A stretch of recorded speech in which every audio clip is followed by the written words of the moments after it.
Welcome. My name is Sneha Visakha, and I'm happy to invite you to listen to the podcast series, The Feminist City. This is hosted by Vidhi Center for Legal Policy, and in this series, we hope to think about cities, our relationships with the city, and exclusions in the city. Over the course of these episodes, we engage with the big, the small, and the mundane details that go into what makes cities our homes, what makes cities accessible to us, and what makes cities hostile to us.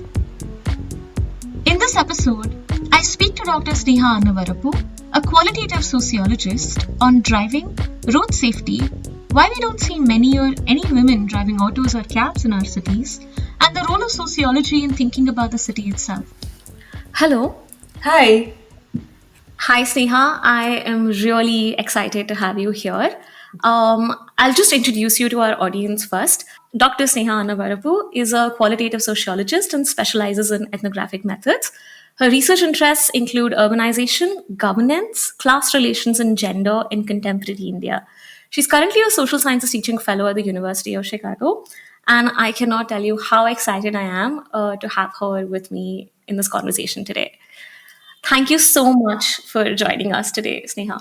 I'm so excited to be here, and it's lovely to chat with a namesake. So, thanks for inviting me to this show, and I'm looking forward to our discussion. Yeah, no, this is, I think it might be a little confusing for audience members, but I'm very excited to actually have this conversation. So just before we begin, maybe I think from your introduction, I don't think it's quite clear all the varied interests and interesting things that you do in your research. I would love it if you could just give us a brief taste of what you work on, like in your own words, what your research entails. Yeah, sure.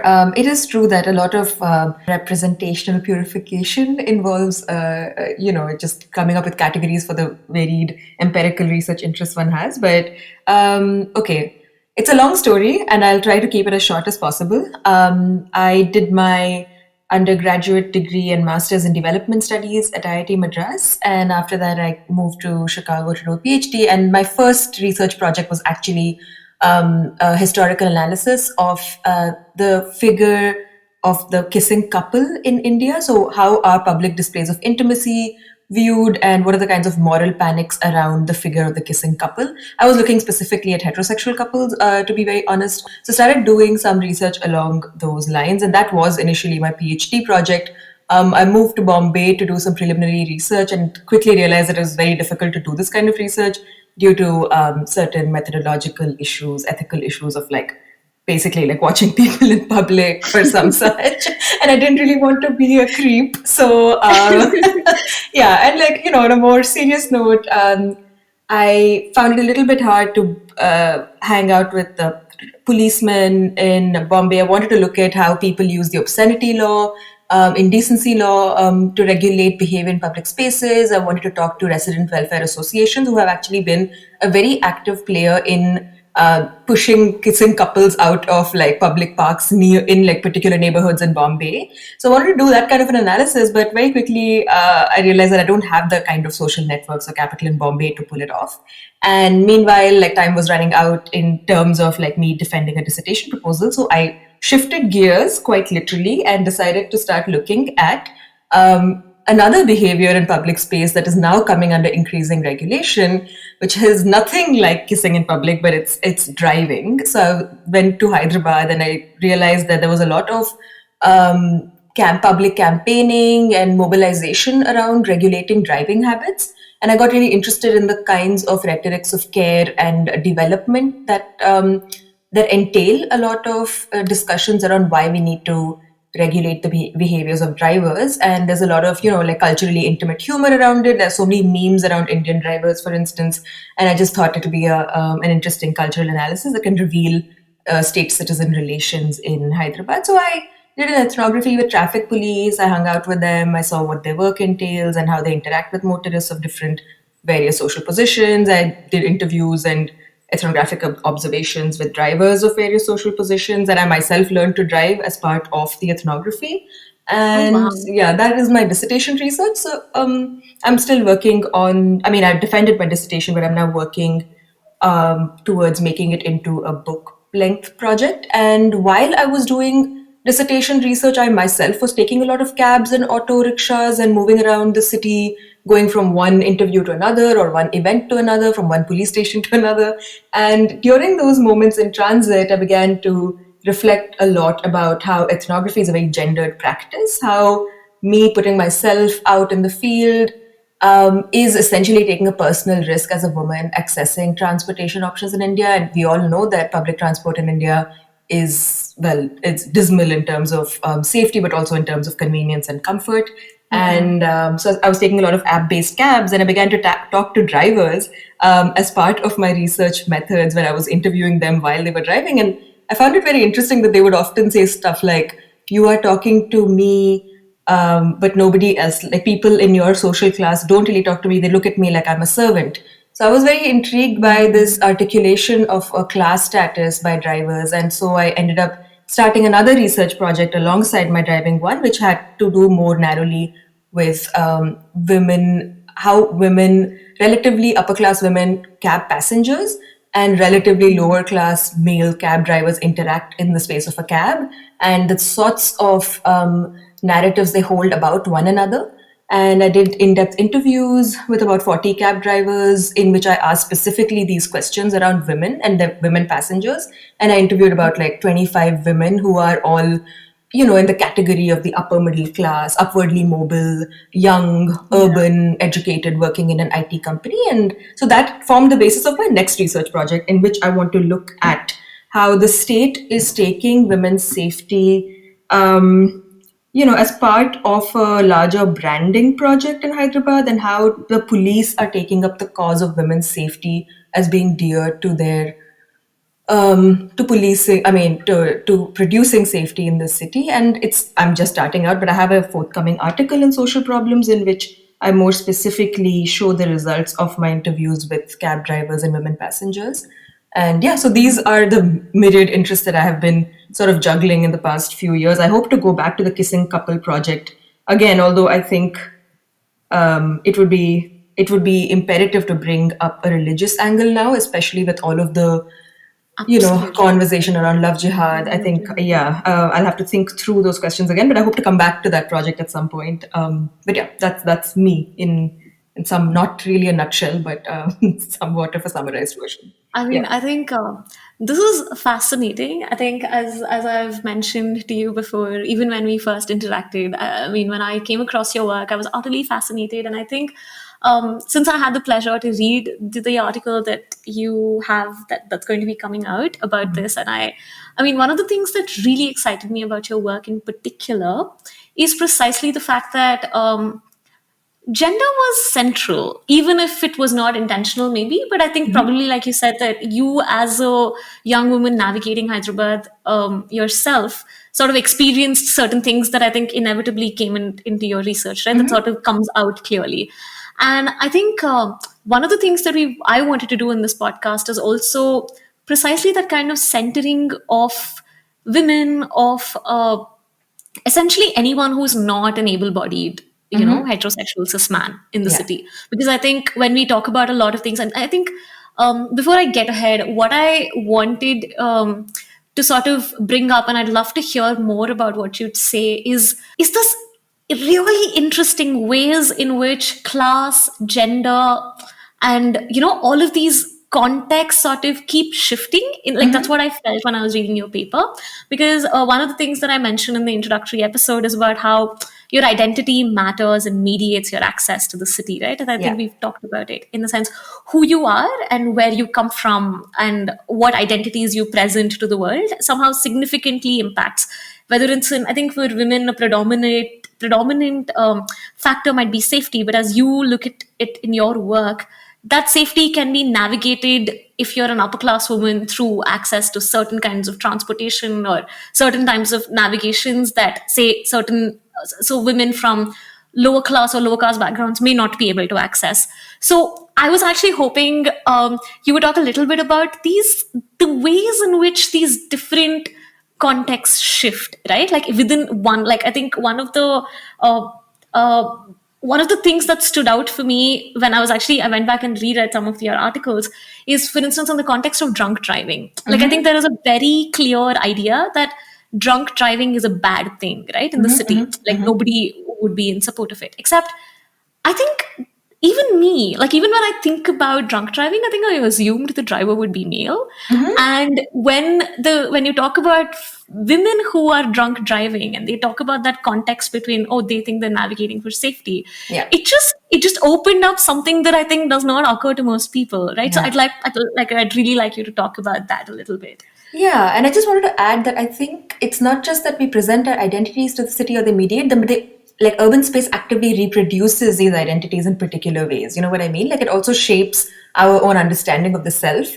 And I think there's a very intimate process of us presenting and then just either our version of what we think we are being validated in the city or being shut down immediately, and you kind of like reproduce certain reified gender roles.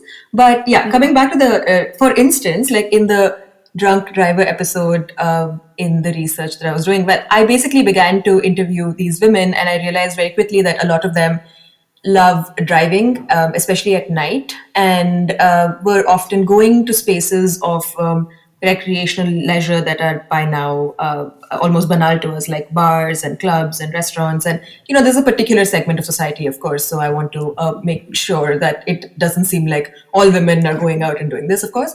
But on the way back, and this story was confirmed by traffic police too, where they were just like, there's a lot of elite drunk women nowadays, like driving like luxury sedans or like even like smaller cars. Like there are all these women who are driving and they're always drunk. Now the traffic police were peddling a typically moralistic story to me, where they were just like, oh, these women have become so spoiled, and there's so many and there's a regional bias, by the way, in amongst traffic police, and it's always North Indian women that are somehow like the spoiled ones. Yeah, so there's always like the Hindi women are coming into Hyderabad and spoiling the culture which of Telugu women that was actually earlier very sacrosanct.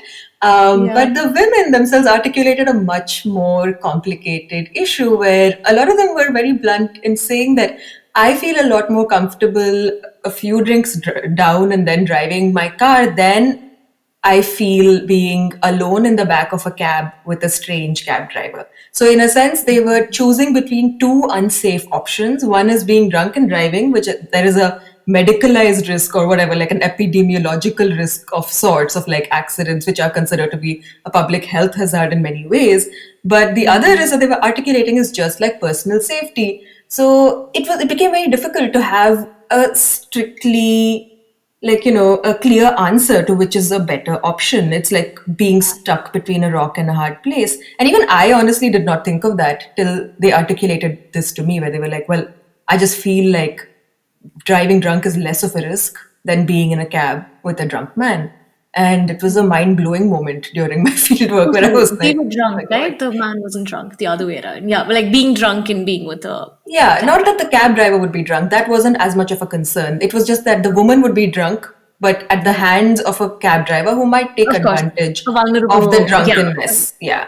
And so it was an interesting moment where you suddenly realize that if you take the lens of gender and view this particular act of drunk driving, there are much more complicated relations of safety and danger that come up that you don't think of if you look at drunk driving as an ungendered act, And so no, absolutely. And I think this is what is fascinating. A lot of the dominant thinking about cities also seems like, I don't think that, growing up, I grew up in Hyderabad and I live in Bangalore and I've lived in Delhi before this. I don't think I particularly viewed the city as gendered when I was navigating it as a layperson until I started looking at it critically.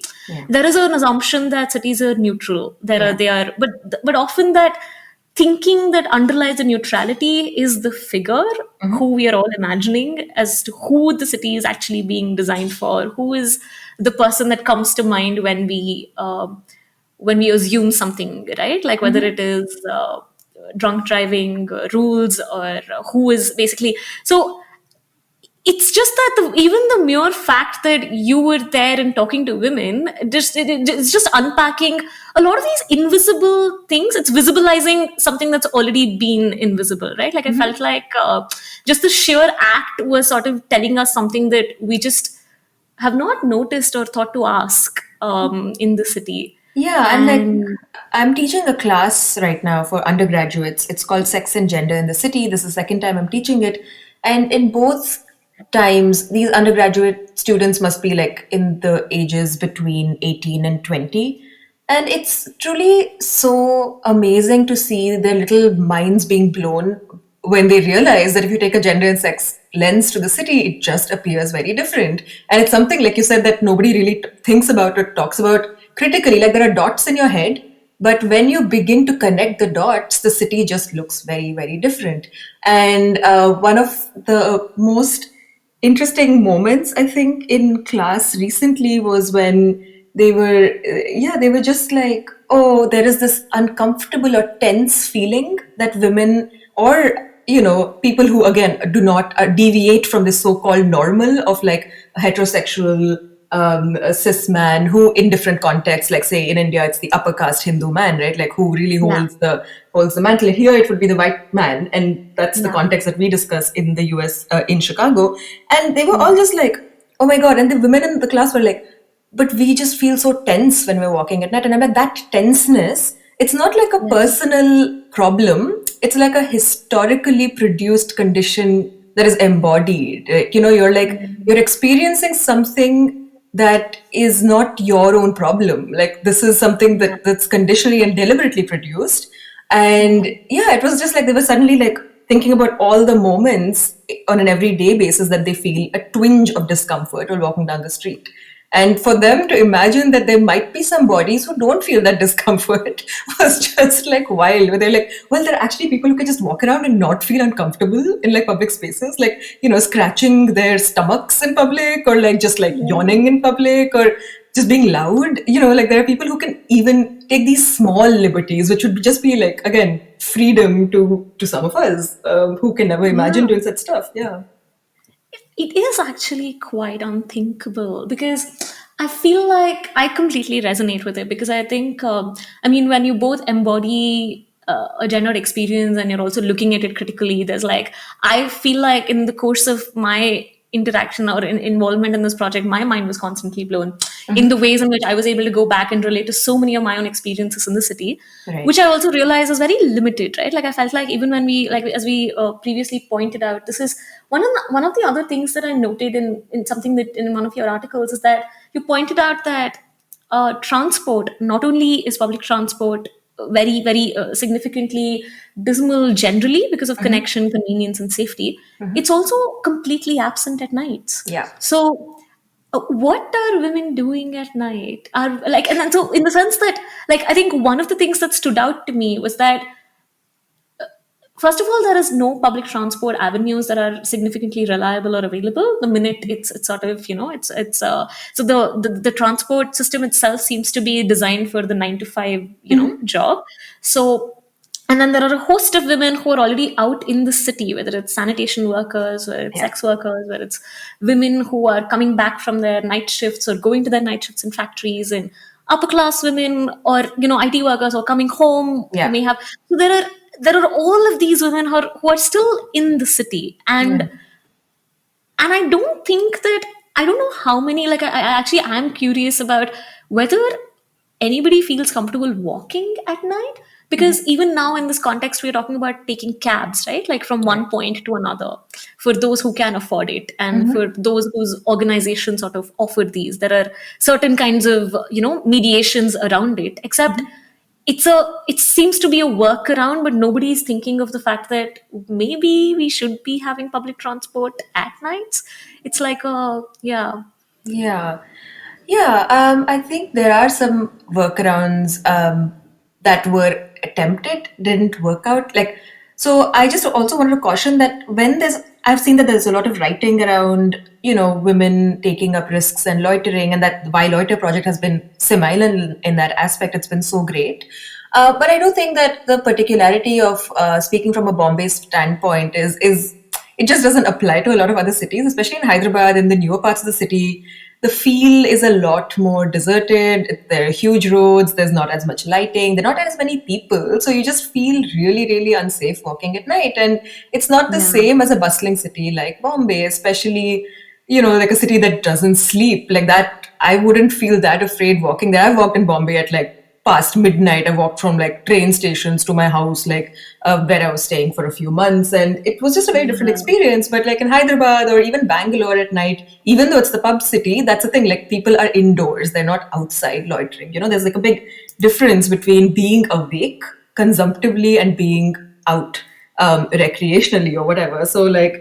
I just want to point out that while that work is great, I don't think it helps us make sense of certain kinds of experiences in other cities outside of, say, Bombay or even Kolkata, which is a lot more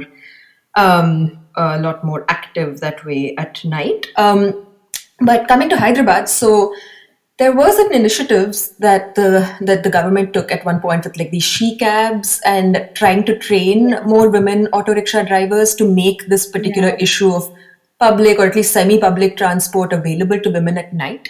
And Yeah. the problem then became that they weren't finding as many willing women drivers to drive at night.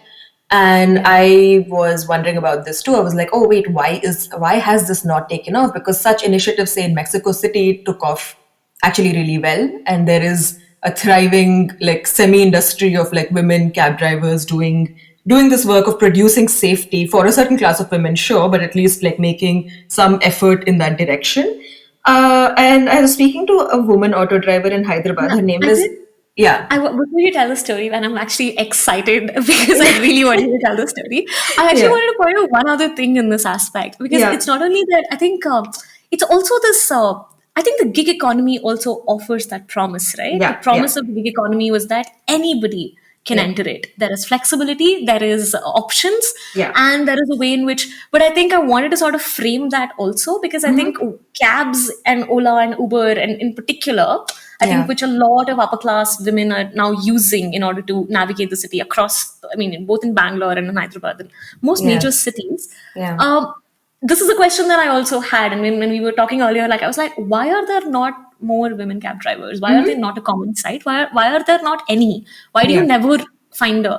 And I think there is something, it's like there is a silence there, which is this promise of the gig economy that is not delivering Yeah. because it somehow doesn't seem to apply to women. And I wanted to just frame this before you tell the story because, yes, please go ahead. Yeah, Yeah. and just like one other thing about the gig economy is that driving in Hyderabad, I mean, as such, there's a lot of stigma around what it means to be a driver worker. So even though the gig economy has come to destabilize some of these assumptions around who's a driver worker and whether they're always from a certain class, there is still a very strong cultural stigma around driving to make money, and that's something that you can't take off the table when, especially becomes like a cultural barrier for women who want to become drivers in the big gig economy. Is that one of the first things that they would hear is just that, do you want to be a driver? Like, that's such a low class thing to do. So there are a lot of classist undertones that I think the gig economy, in a sense, even maybe without even meaning to, is destabilizing in a very slow way, at least in a context like Hyderabad. Yeah. But the labor of driving is very difficult in the city, and it takes a long time to earn a slim profit. So it doesn't actually add up to a lot. So that is something that app-based workers have been fighting for because their margins are just very, very thin. So the burden of making these margins means that you're driving for 14 hours a day, which is not something that a lot of people are willing to put in, and understandably so, because that system is very rigged against people actually making a good life. Anyway, that aside, coming to Yeah. the point about there not being more women drivers, I had the pleasure of speaking to one of Hyderabad's most prominent women auto drivers. Her name is Narayanamma, and she is absolutely like badass. I love her. We Somebody told me about her, and they were like, she's like the one woman in Hyderabad who still drives an auto rickshaw, and she's been driving for 14 or 15 years now.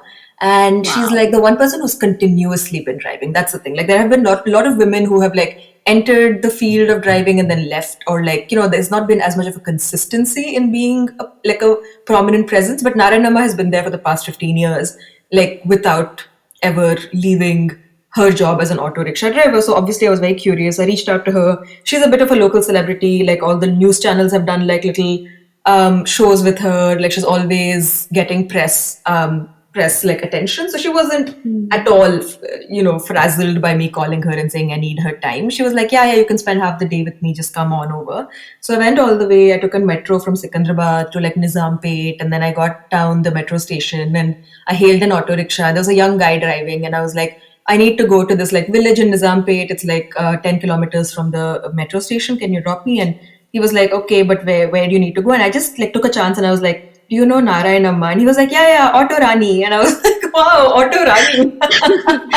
So, she's actually known as Auto Rani in that area because she's like this like awesome, and I don't like, I'm using the word auntie with a lot of love, who's just like driving this auto and is just awesome. So when I met her, the first thing she said was, she was like, yeah, people like, I'm very popular because a lot of young women, they want to go out at night to the IT part of the city, but they don't trust like cab drivers or men auto rickshaw drivers because they are, they're up to some funny business or the other. So they all call me, and I just like, sometimes she does something like auto pool. So she'll pick up like 3 women from different parts of the, the neighboring area, and then she'll take them all to IT sector, either for work, like they're normally call center or BPO workers, or she will like, drop them at a restaurant or whatever. And they all rely on this auntie labor of the night to feel safe, right? And when I was speaking with her, I was just like, wait, why aren't there more people like you? Because I would love to like, be driven by someone like you. And then she was like,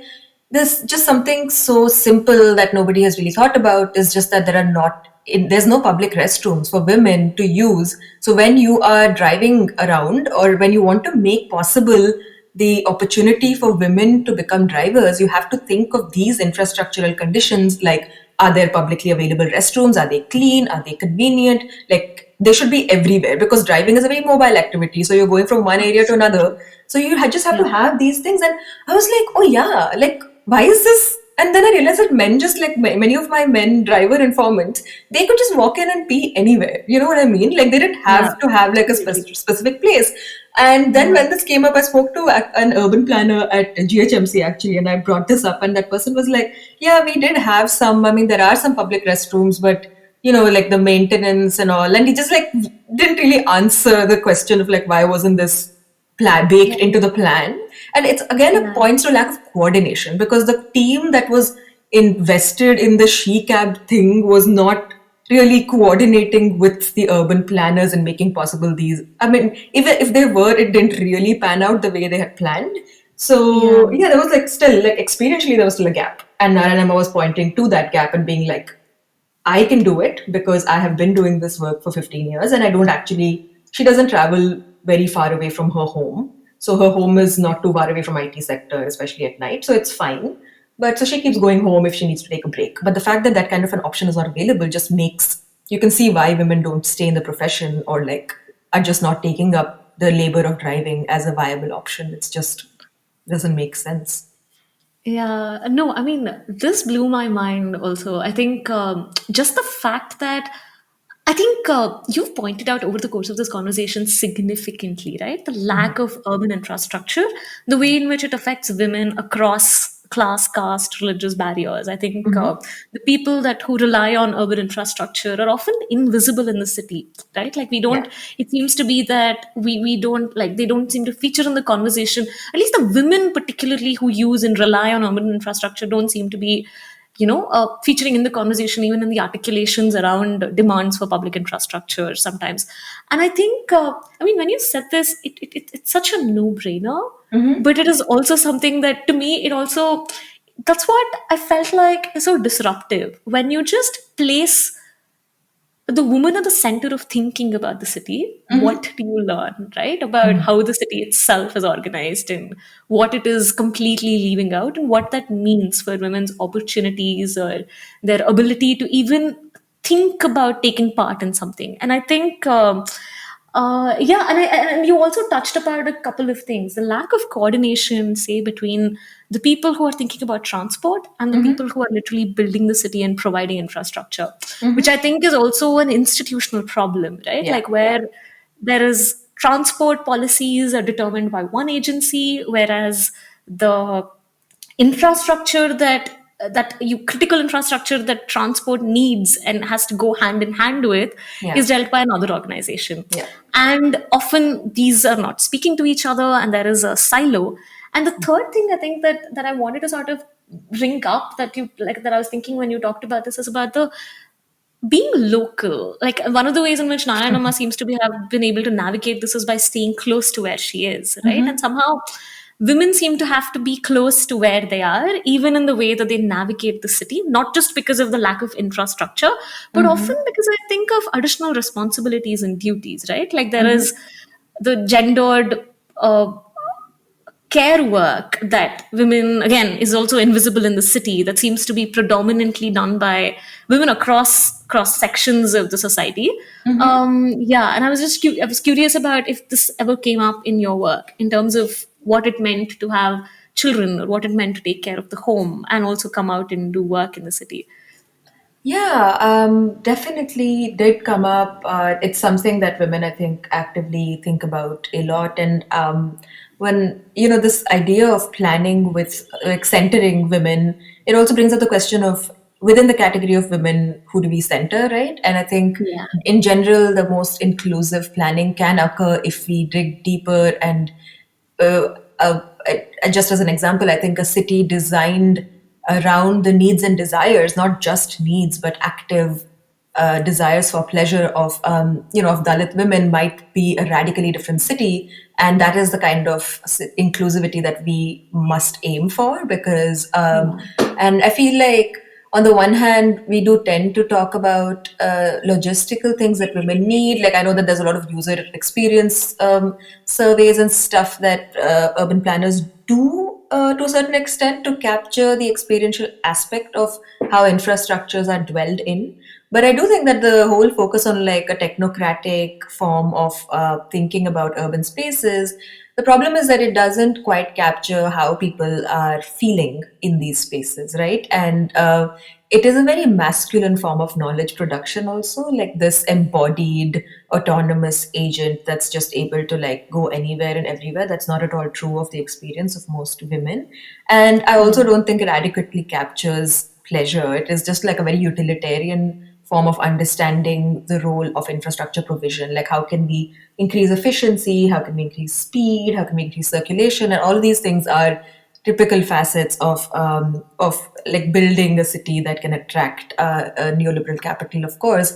And that kind of misses out on the myriad sensory possibilities and like how people, yeah, like laugh in the city, or like what makes people tick, or like how do we reframe being a part of the city as fully belonging, right? And like, and a lot of people Yeah. feel like they don't belong. Like, you can use it, and I keep telling my students too that I'm like, not being sexually harassed is like the bare minimum. That's not asking for a lot. That's just like the Yes. basic that a city can provide and ought to provide.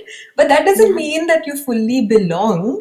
Like, to fully belong means going beyond and above that. Like, what are the ways in which we can articulate our, like, how can we claim the city, that, and that needs so much more than just freedom from harassment.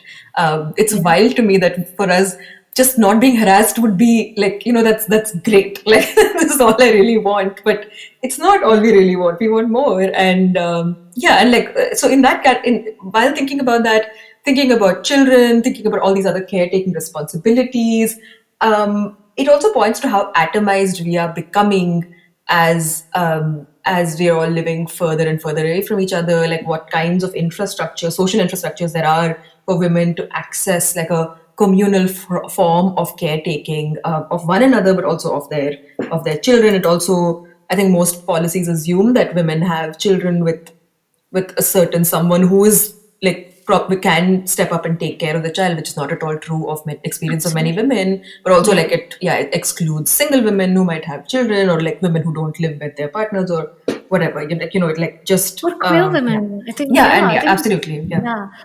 I think, I mean, when you were talking about this, I was just thinking the idea of, as you said, that maybe we need to be planning cities centering Dalit women if we want to think about it.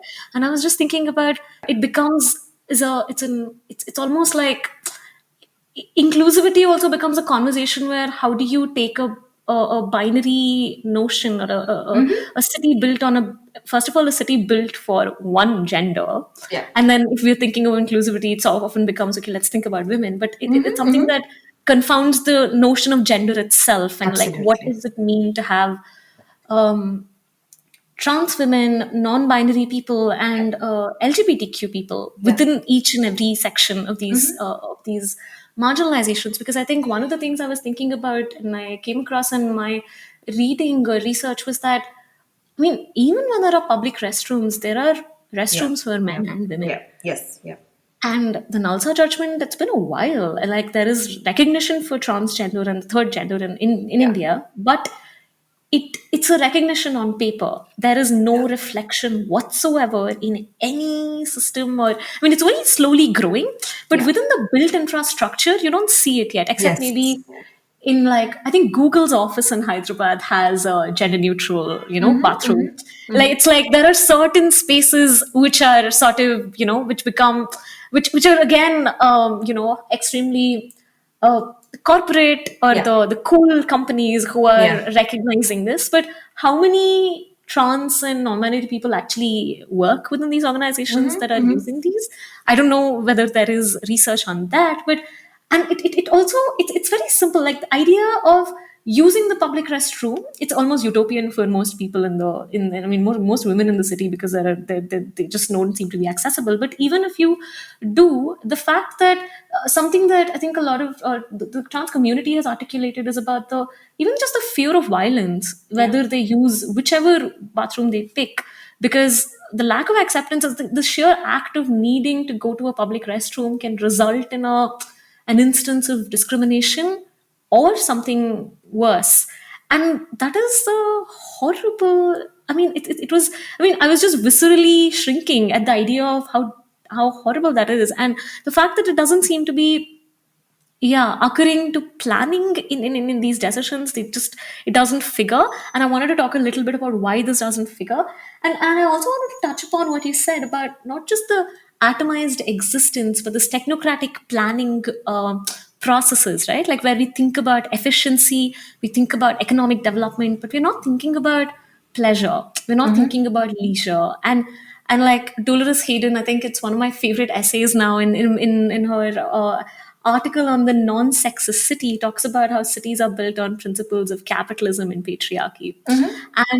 And I was just thinking about how that's still that is what holds true, because our, in fact, when you go through, like, I mean, when I just went through the Town and Country Planning Act of Karnataka, or I think if you pick up any Town and Country Planning Act, it reads so technically. It's like, Right. there isn't, I mean, first of all, there doesn't seem to be a presence of a sociologist or anybody from the social sciences in thinking about architecture or planning, which seems to be something which is which is a domain that seems to be. And I was having a conversation with someone who is now a sociologist but was formerly an architect, and he was telling me that most architecture schools now in Delhi, etc., are thinking about adding sociology to their curriculums, as a way of thinking of the city as a social space itself.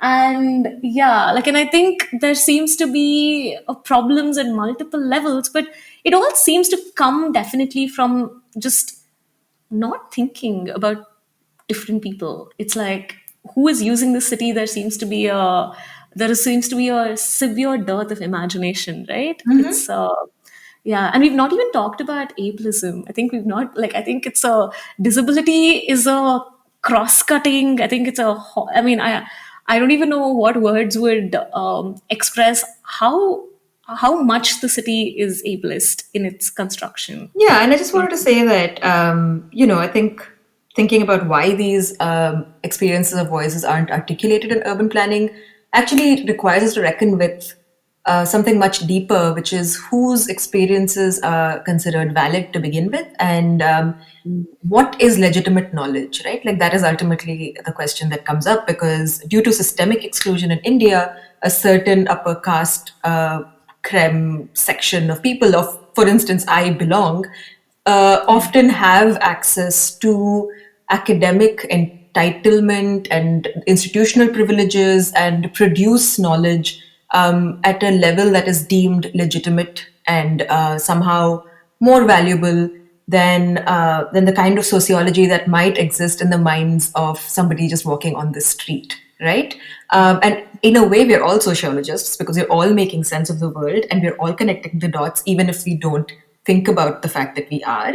But whose knowledge is considered legitimate is a much bigger political question. And I think this question gets inscribed in the built environment. So when you give the power to make decisions around what is good and what is bad for everyone, basically you're giving away the power of of knowledge, right? And the way cities are built, and one of the ways in which feminist geographers have advocated to invert that is just merely by including more women in planning decision making, right? So like having more women architects, having more women urban planners, being on these committees or groups that decide the design and structure of cities is one way to do it. But I think that in India, that would reproduce this issue of which women and why just women.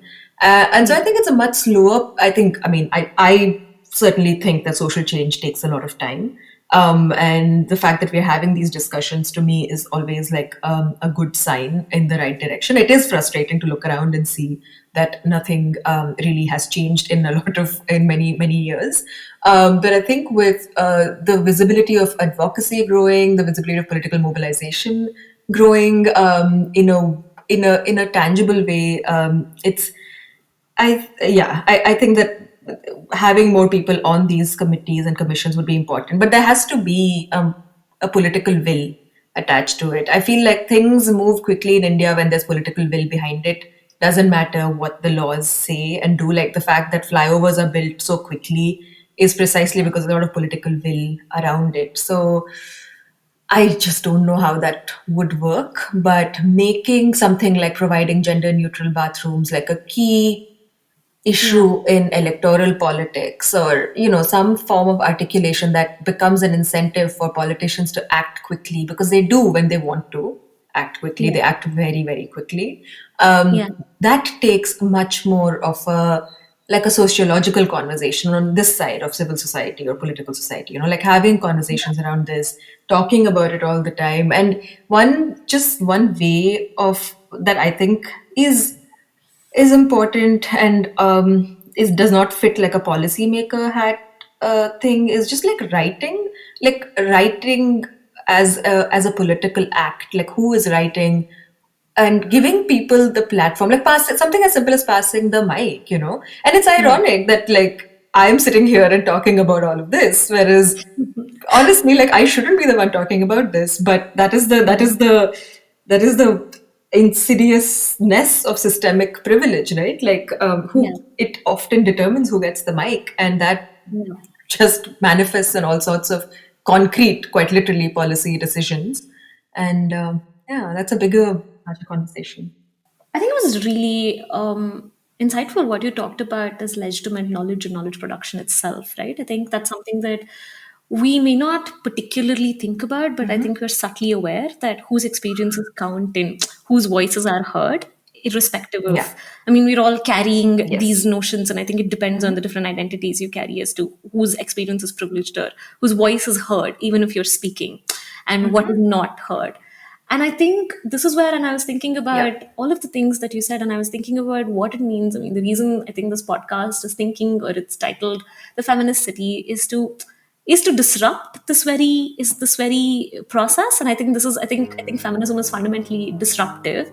And I think when I talk about feminism, I'm not talking about Savarna feminism or a particular type of limited feminism or liberal feminism that is concerned with the occupations and priorities of a certain section of women, but about feminism as something that I think, as Uma Chakravarti put it, as something that thinks from the margins, as about how do you, and not only that, it's disruptive not only in the way in which it's thinking from the margins, but in that process it's also tearing down the walls it's scaling, as and it's almost like as each act has to create more space that did not exist before. And if it's not doing that, that's not feminist at all, because at the end of the day, if the city becomes more equal for upper caste women, that is not a feminist city at all. and if it's going to be, I don't know, also if it's a city that's going to be sort of somewhat equal for women, but at the cost of, as I think you point out in your paper, at the cost of certain kinds of implications and projections on lower class men or Muslim men in the city, that is also not a feminist city. That concludes part 1 of my conversation with Dr. Sneha Annavarapu. In part 2, we will discuss what it means to fall in love in the city, about space and time for pleasure and intimacy in the city, the relationship between safety and freedom itself, and what are some ways in which we can help change how cities are imagined, planned for, and remade. Please feel free to write to us with your thoughts, feedback, and any suggestions that you might have. I've also provided a list of readings that we've discussed over the course of the episode for you to look at. I hope you enjoyed this conversation and will join us again next week. Don't forget to subscribe to the podcast so you don't miss any of the upcoming episodes.